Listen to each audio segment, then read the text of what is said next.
you remember being a kid? It seems to me like another lifetime ago. Or some distant tale passed down by word of mouth, distorted with every telling. My brother and I used to sneak into Freeman Lake Park, get lost in the woods. Lost for fun. Can you imagine that now? I'd spend a good 45 minutes looking for fallen branches, just the right length, just the right balance. Not too green, not too crooked. I turned my heel, pointing the tip at my brother. On guard. We were brave musketeers. We were chivalrous knights in shining armor. We were honorable samurai. We were swashbuckling pirates. We didn't care that we were pretending to use weapons responsible for violent deaths since ancient history. We were having fun. We were children.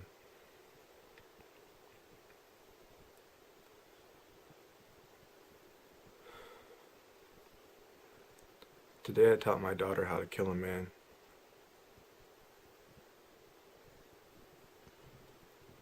See, 5 days ago we were ambushed on I-80 at the border between California and Nevada by some HTR scouts. I expected things to be quiet until we got further into the state, but I was wrong. I thought it would be safer moving on the interstate, but I was wrong. I thought I'd be able to lead these people someplace safe, away from their bombed out homes, to someplace with the infrastructure to care for them while we fight. I was really fucking wrong. There are 5 of us left. There are 5 of us left because we ran. I ran. Again. The HCR caught us with their pants down. Middle of the night. They took out the guards on post and attacked. I woke up to a string of explosions. We had circled our wagons, set our vehicles lined up in a circle with the tents on the inside. When I stood up from under the tent Maddie and I shared, the heat hit me like a freight train. Where our trucks of supplies had been were fireballs and flaming bits of canvas and upholstery. 2 of the tents caught fire. One was crushed underneath part of an overturned Humvee carcass. Maybe 30 seconds after the explosions, if that, they started shooting. Automatic fucking rifles.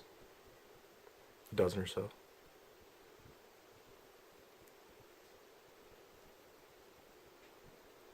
I hit the dirt and clenched my eyes shut as the screaming started. I feel like I still hear every voice. When I opened my eyes after the initial shock and saw Maddie still in the tent with her hands over her ears and her eyes wide open and glassy, I scrambled to get in my arms and started running to the side of our encampment, not completely engulfed in flames.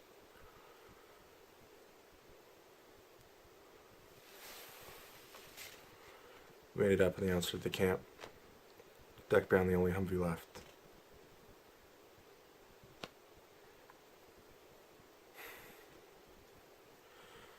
Chris and Paul were in the median to our right, a hunting rifle each, taking shots at the scouts pouring in. Brian was just a few feet to our left, watching in traumatic shock.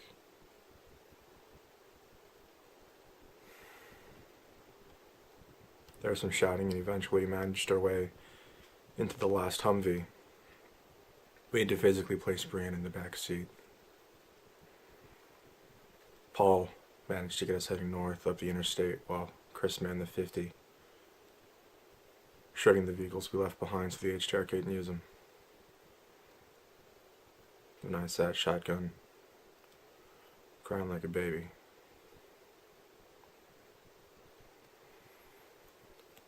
Now we're holed up in this shit stain. We didn't stop moving for 24 hours. We couldn't keep going like that. Brienne isn't eating, drinking more liquor than water. Chris and Paul caught a bobcat yesterday, so there's that. I think they're hunting buddies from NoCal or something like that. I spent most of the last 4 days counting the rounds in my XGEM 4 magazines and checking my waist for the handle to my revolver. Needless to say, I'm not as excited to get into more combat as I am terrified.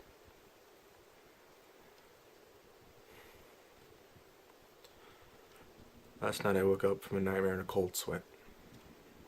There were bodies and fire and flashes of tracers in my dreams, but no sound. And I realized that when the HCR slaughtered the people I was supposed to be protecting, that not a single screaming voice came from a child. They didn't even know what was happening.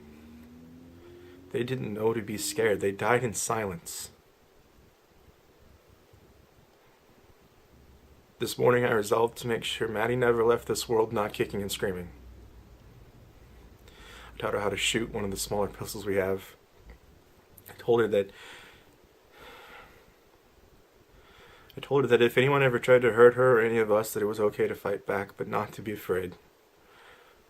Because Daddy would be fighting there too. I had to choke back tears as my little girl said she didn't think she was able to be afraid anymore.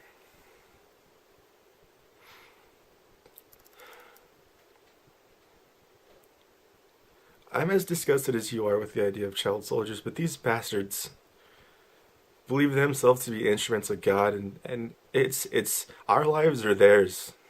And in that case, it's gonna be their fucking lives. Matt and I are gonna make damn sure of that.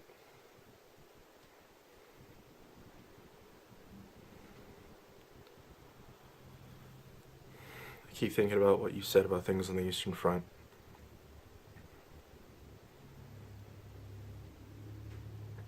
All I can say is don't be scared to be a monster if it means keeping the people that you care about alive.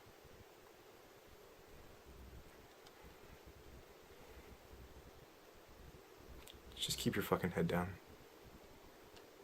We're still on our way.